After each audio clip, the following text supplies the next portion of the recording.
celaka tolong, pas mau celaka tidak tolong.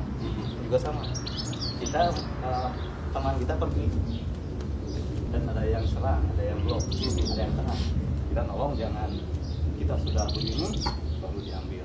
Misalnya kalau begini telat karena saya ambil tapi ini sudah masuk ya. Tapi kalau begini dan itu mau masuk kita sudah inisiatif lagi. Jadi sebenarnya lurus potong, makanya namanya potong. Potong itu memotong sesuatu baru masuk harus dipotong.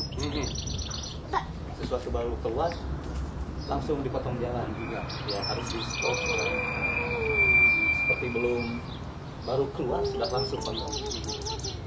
Itu potong. Terus jurus selanjutnya dari potong lipat potong. Kalau seperti tadi lanjutan.